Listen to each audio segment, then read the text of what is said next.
Adobe Creative Cloud, Pantone colors, and why you should care. This is MacVoices. Today's edition of MacVoices is supported by Zocdoc. Find doctors who are patient-reviewed, take your insurance, and are available when you need them. Download the free Zocdoc app at zocdoc.com/MacVoices. Welcome to MacVoices. This is the talk of the Apple community, and I'm Chuck Joyner. Folks, it's MacVoices Live. It's Tuesday night, 8 p.m. Eastern, 5 p.m. Pacific, whatever time that is, wherever you are. We are live on YouTube at youtube.com/MacVoicesTV. We would love to have you here with us in the chat room. We already have a number of our friends checking in and saying hello, making comments about voting and Las Vegas, and we never know what else is going to come up in the chat room because sometimes they follow along with us, sometimes they don't. So you should be in there to make sure that you know exactly what's going on. We have a number of kind of not exactly off-topic things, but sort of off-the-wall things tonight. We're going to try to get to all of them, or as many as we can. But first, let's find out who's here, and then we'll take off. Taking the panel as I always do, really, and quite a surprise, this time this week, Eric Bolden is in the seat of the angels in the top right, or top left of my screen, excuse me. Eric, it's good to see you. Hi, it's nice to be here. I'm not usually ever early enough to hit that spot, but I thought I'd try something new this week. Yeah, that's great. That's great.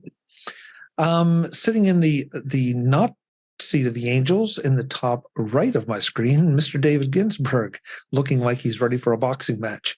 David, good to see you.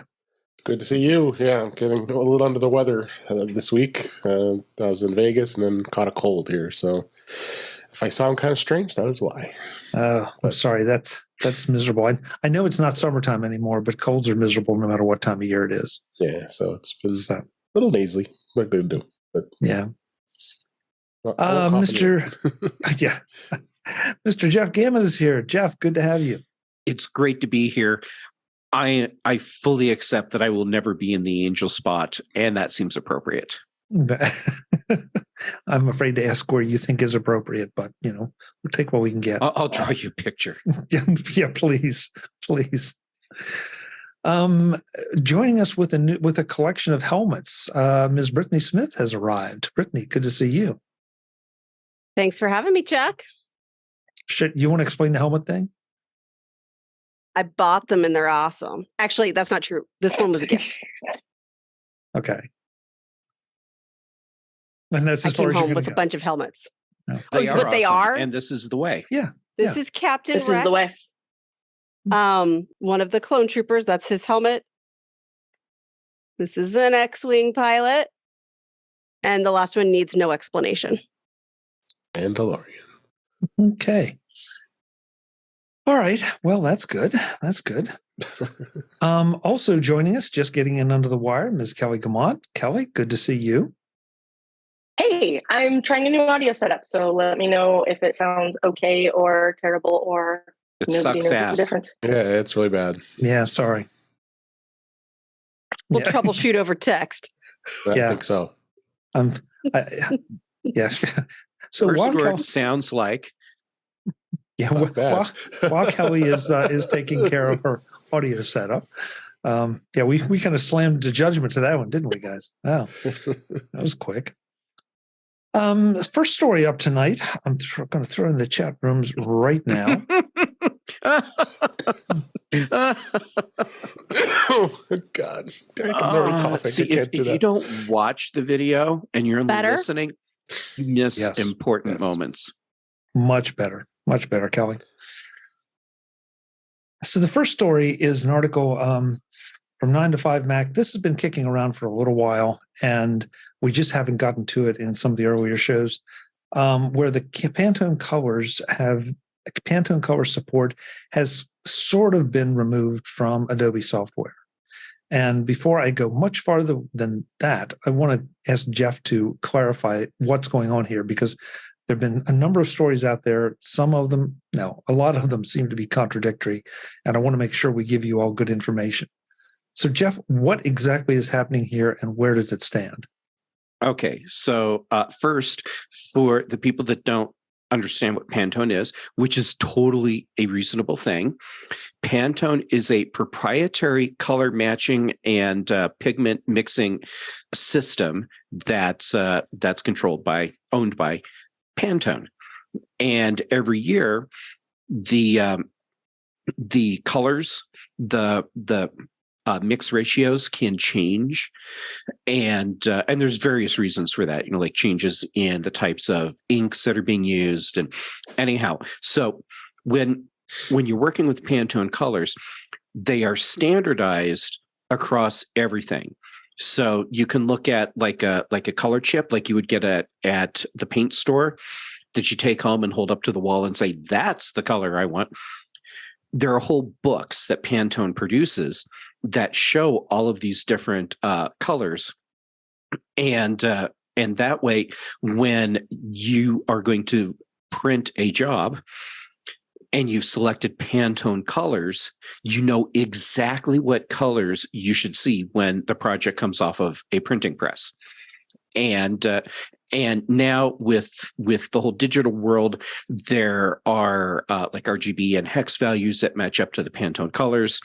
So you have a standardized way of referencing colors, and there you go. Now you have the background. And so here's the deal.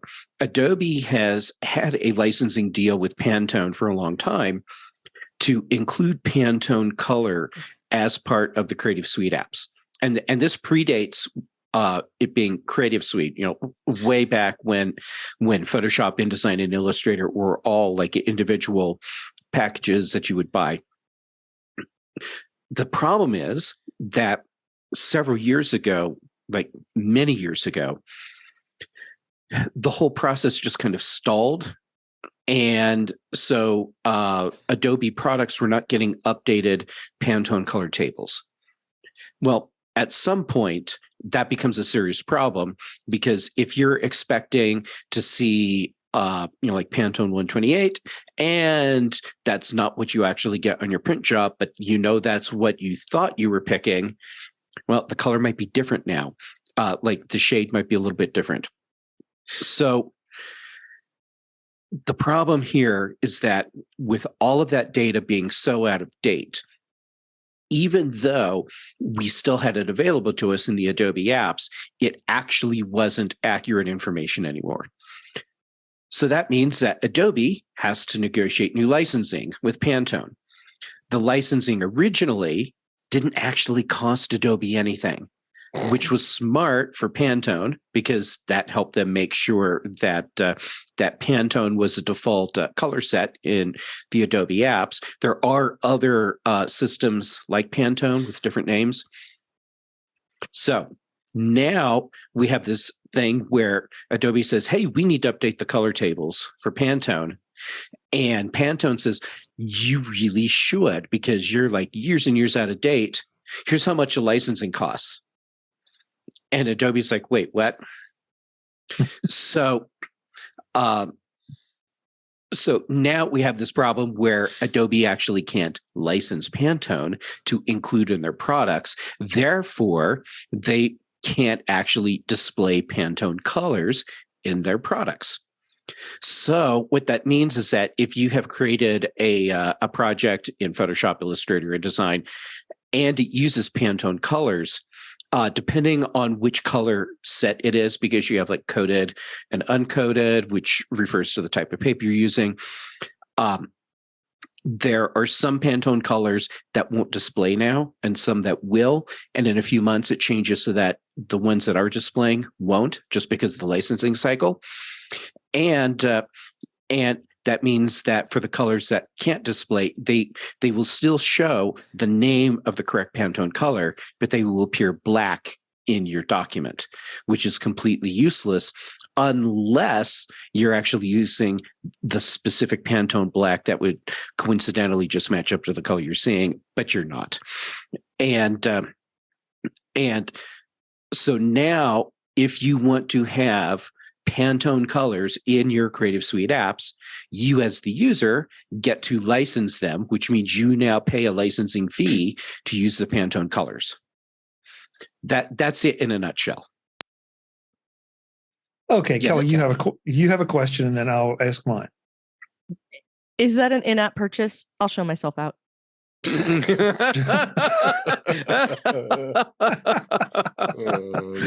Yes. Okay, so boy, first of all, you've told me something that I hadn't read in any of the articles, that the Pantone colors were already years out of date. That comes as a bit of a surprise based on the coverage that I read. But how did Adobe let this happen? If one of their claims to fame, and it clearly is that they are the professional visual creating software option out there. How did this happen? Industry standard. Well, okay, but again, Pantone is. Yeah. So Chuck, what happened? If you're using Pantone professionally, you are buying new Pantone swatch books every year, and they're not cheap. And so what you would do is, as a professional, when you're choosing what color you're going to use in a project, you're actually going through the Pantone books, picking the color based on the number there, and then assigning that color number in your Creative Suite document. Mm-hmm. The color may not match exactly there, but since you've picked it from the actual Pantone book, Mm-hmm. you're okay, because you know what color's actually going on press, regardless of what you're seeing in the app, which is kind of weird. But the people that this actually matters to, they get what they're doing. Now, if you're picking the Pantone colors based on seeing them in the tables that are in the Creative Suite apps instead of going from the books, then you may or may not get the results that you're expecting. And what I mean by industry standard is like the bulk of like pre-press work and all of that. Like Adobe is one of the elephants in the room in that respect as well. So like the thing I don't understand is what Pantone thought they were going to get out of doing this. They thought they were going to finally get some licensing fees out of Adobe for this. And then Adobe went, lol, no. And now everyone trying to do this is out of luck, right? I believe the technical term is SOL. Unless you, as the end user, probably an agency, printing company, whatever, you are going ahead and paying your licensing fee to use the Pantone colors. On one hand, this totally sucks. On the other hand, I kind of get it, because the majority of people that are using the Creative Suite apps probably don't have to rely, at least professionally, on Pantone. So for the people that do need to rely on it, they're already paying money out, and so they're just going to add in whatever the licensing fee is and just roll with it. Okay. Still, it does kind of suck, because if you made a document like 10 years ago with Pantone colors and you open it up now, those colors might all appear as black. Okay, so, and by the way, this is not intending to beat on anybody. I'm trying to understand, but and I'm not sure if this is a Pantone color or not. But just go with me, because you'll understand. But if I wanted something to be Coca-Cola red, we all know what Coca-Cola red is. There's no question about it, and that is or was a designated Pantone color, and then they changed the name of it, or they changed the number more accurately. I mean, that almost seems like a manipulation thing to try to get more licensing fees, so that you'd be sure that you would be getting the right Pantone color, even though you already know what it is and what it's supposed to look like. Yeah, on one hand, yes. By the way, I just double checked. The Coca-Cola red is Pantone 484. Okay. Of course it is. So Pantone spends a lot of money and a lot of time developing this proprietary color system. So someone needs to pay somewhere along the way. And I preferred it when it was just rolled into Creative Suite. It just seemed a lot easier to manage. If you want to go way, way back, it was rolled into Quark Express as well. I believe still is. And so why not just, excuse me, have a blanket license for Adobe, and that rolls it into the Creative Suite products?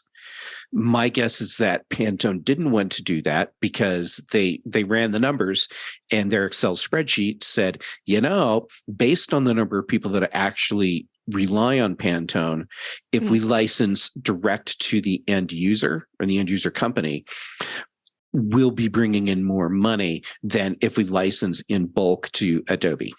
Yeah. And that's where I was. Oh, go ahead, Kelly. Go ahead.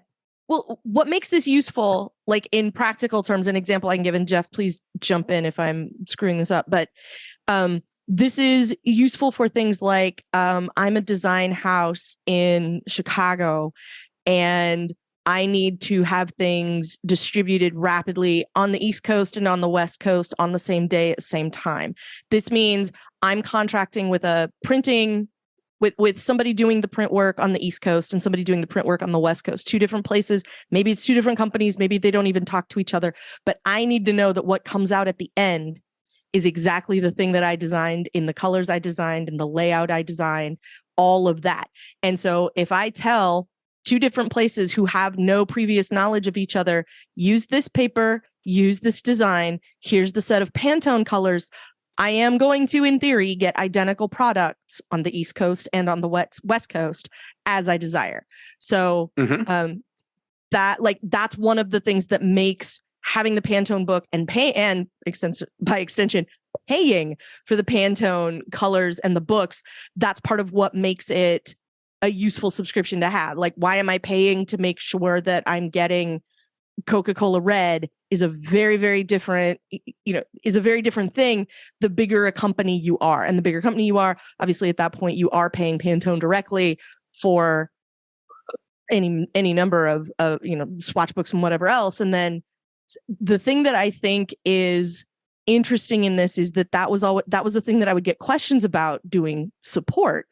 And people would ask about, like, Pantone this or that within Adobe products, and that was kind of how I would explain it to them. It's the yardstick that everyone uses to measure everything, and that's how you're getting the same thing, regardless of what where it's coming from. I know that the results will be consistent if we are all playing by the same rules, and those rules belong to Pantone. So I always thought it was kind of a nice thing that they were in Creative Suite, because it meant that, if you were using Photoshop or you were using Illustrator and you were doing something, that you could get consistent results regardless. And then when it became a thing that you needed professionally, it was something you'd already been introduced to, because that was sort of the playground you were playing in the first place. Today's edition of MacVoices is supported by Zocdoc.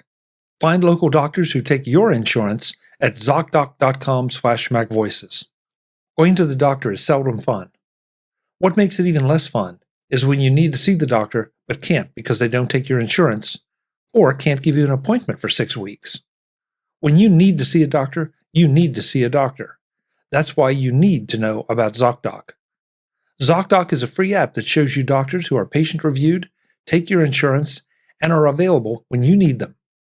With Zocdoc, you can find the right doctor for you in your network and in your neighborhood. One that makes you feel like you're in good hands, that you're supported, and that you are heard. That's important in almost anything, but it's extra important when it comes to your healthcare. Go to Zocdoc.com/MacVoices and download the Zocdoc app for free. Then start your search for a top-rated doctor today. Many are available within 24 hours. That's Zocdoc, ZocDoc.com/MacVoices. Zocdoc.com/MacVoices. Thanks to Zocdoc for their support of MacVoices.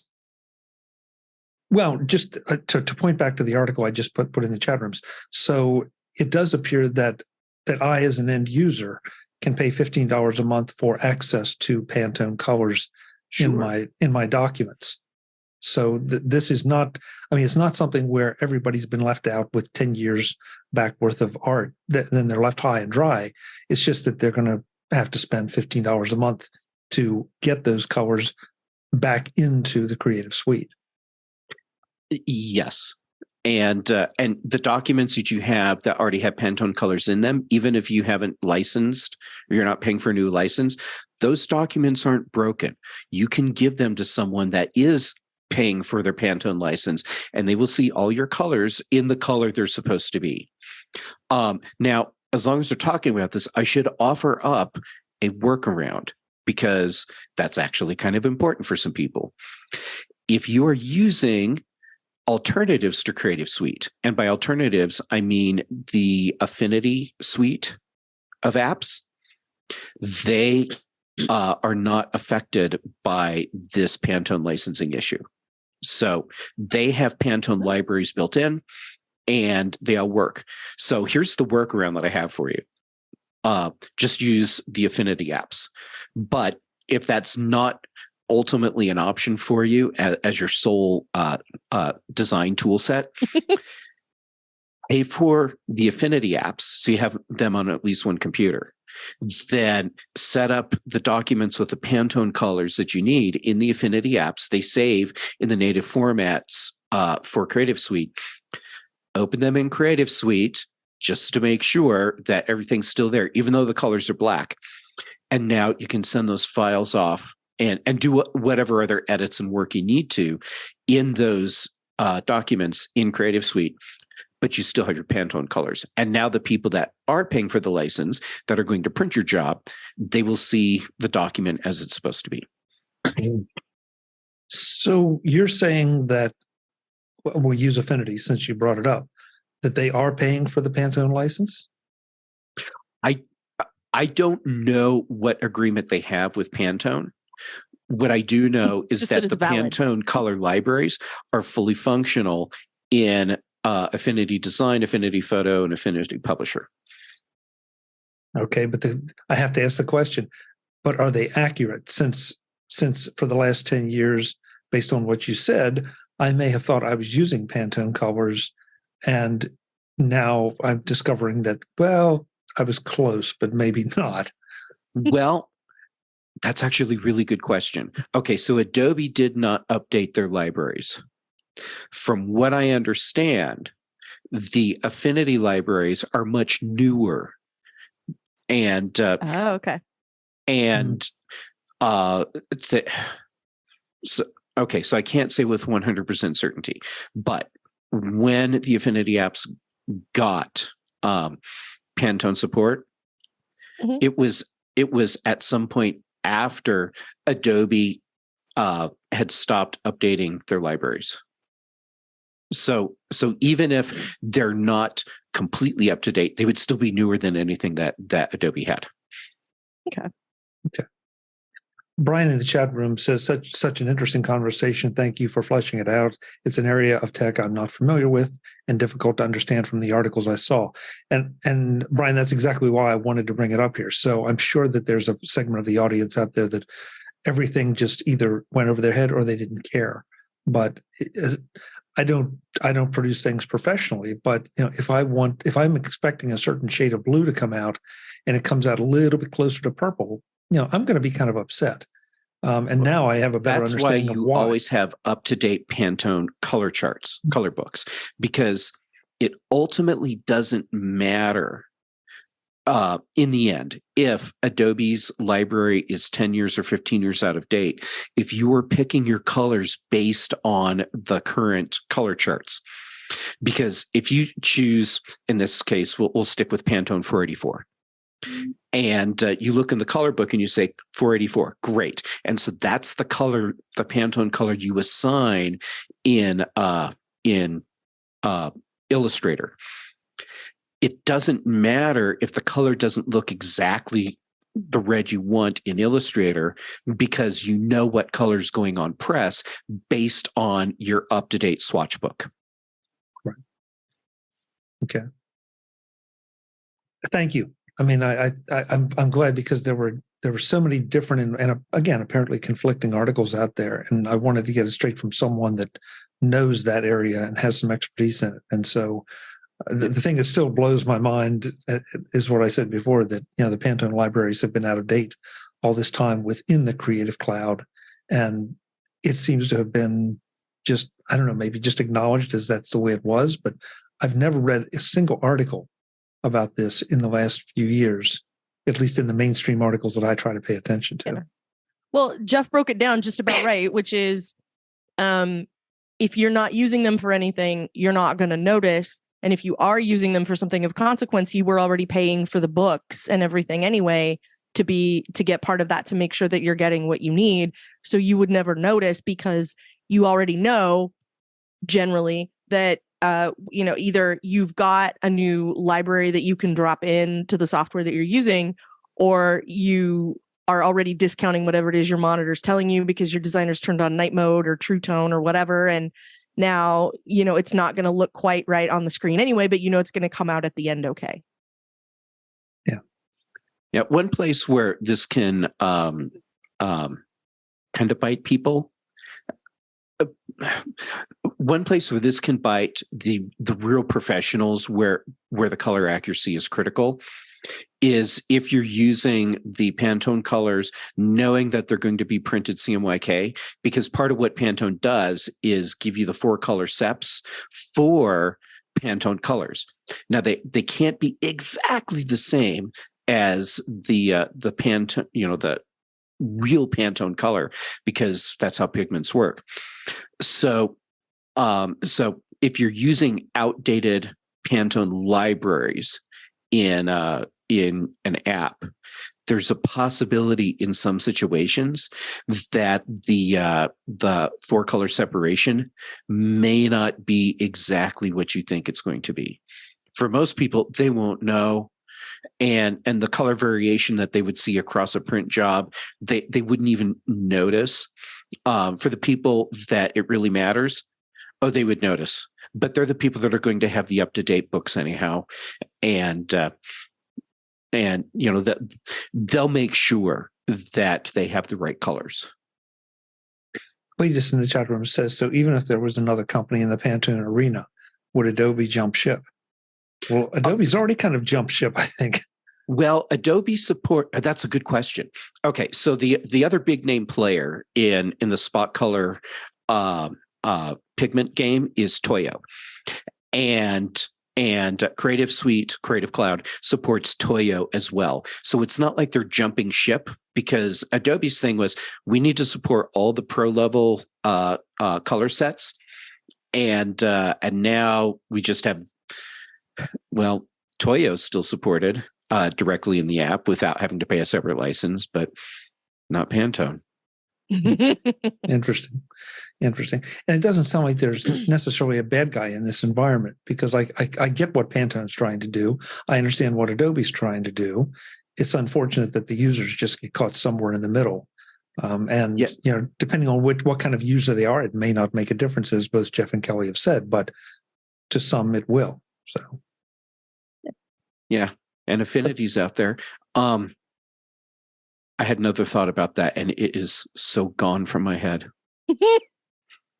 Well, if it comes back, let us know. The cat's playing with it behind the monitor.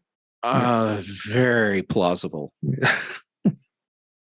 Well, while Jeff is thinking, I want to introduce Webb Bixby, who came in just a little bit late. Webb, it's great to have you. Thanks for being here. Hello, everybody. How are you? And thanks for having me. In my shop, I have no idea what Coca-Cola Red Pantone number is, but I do have a mid-size print shop, 2-color, 2-side press, and I have about 3 or 4 graphic artists, 1 manager, and 3 artists. And this issue has come up. I think it's interesting. There's another aspect to this that I look at that maybe others don't. It's right around corporate budgeting season too. So I think there's a real interesting dynamic of the timing of this thing. Nothing wrong with it. And I like you, I understand where Pantone's coming from. It sounds like there was some fallout between Adobe and Pantone, so they came. That's what I'm this guessing. route. Yeah. So I'd be surprised if the situation lasts forever and they don't come to some other kind of agreement. So. Mm-hmm. Yeah. Webb, to clarify, you're talking about you have a printing operation within your company. Well, within my company, yeah. Right. Yeah. You're not a dedicated printing operation. I know. No. So. I get to manage lots of other things. That's just That's in the basement, so it's the print shop. So Yeah, send the graphics guys to the basement. yeah, and the graphics people are on 4. So yeah, it's anyway, just interesting. I thought the timing was interesting. So Yeah, good point. Mhm. Real good. Well, point. the timing is definitely interesting. It isn't a surprise though. Adobe has been very public about this for over a year, I think. And I remember when the announcement first came out, there's like all kinds of press, but the media in general has a very short memory. So when this came up at, we're on the deadline, I saw news outlets that had done coverage on this when the announcement first came out, where they're covering it as if it's a surprise to them. And I'm like, seriously, people? Don't you even do a search on your own site? Do you read your own publication? Right. Jeff, I guess not being a journalist, but I can almost forgive that because somehow I just missed this. Maybe it wasn't made a big enough deal, in more of the mainstream tech press or not. Maybe it was just in the design and printing press. Sorry. Well, you said it yourself, Chuck. Like, this is a complicated story. Everybody's reporting on it is different. All of it is very fiddly and weird, unless part of your job is fiddly and weird. Mhm. So like, even if it had been reported at the time, like somebody should have been like, didn't we complain about Pantone and Adobe having this face off like before? I would think it would have rung some bell somewhere, but apparently it didn't. And I thought that was kind of weird. Okay, so I'm putting on my former managing editor hat for a moment, and I can't excuse it. Nice hat. And thank you. And the reason I can't excuse it, even discounting the fact that when I was a managing editor, I had the ability to remember every article that everyone wrote, even if I couldn't tell you when it happened. If someone is writing something, I'd be able to say, go and look because Kelly wrote a thing about that. And then you cross link your articles. There's a thing on every website, and there's a massive company out there as well that's called Google. You can do a search on your own website. You can do a Google search and limit it to your own website, and then you can find all the content that you have ever written related to whatever the topic is, so you know what's appropriate for cross-referencing and cross-linking. Just fracking do it, people. I stand corrected. You're right. By the way, I've seen that power in action on multiple occasions. Can confirm. Yeah. But I was always polite when I told people that they needed to go back and check. Yes. Brad in the chat room says every Adobe customer got a series of emails about this. I would certainly hope so, Brad, because if not, then Adobe would be, maybe being more barbecued than they are in the press. Because I would think that this is people's livelihood, and in the case of the Creative Cloud users, and they darn well better be informed. So yeah, Adobe's been very transparent about that. Yeah, and just so you know, for people that are like way into the whole color swatch thing, yes, that was a pun. Thank you. Next story. I'm going to put this in the chat room. And I'm going to ask Webb to talk about this because he brought this one to the table as a Sling user. And this is about the Sling box shutting down. This MacVoices panel is back next time to talk about Slingbox shutting down and some cord-cutting alternatives. That's next time on MacVoices. I'll see you then. I'm Chuck Joyner. This is MacVoices. Thanks for watching. Visit MacVoices.com for show notes and to connect with Chuck on social media. Get involved in our Facebook group or like our Facebook page, and get more out of your Apple tech with MacVoices Magazine, free on Flipboard and on the web. And if you find value in it all, consider supporting us through either our Patreon campaign at patreon.com/MacVoices or by making a one-time donation via the PayPal link on our front page and in the show notes of each episode. You will join these fine people who help bring you MacVoices.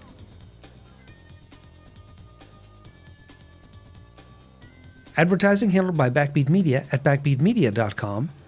Bandwidth provided by CacheFly at cachefly.com.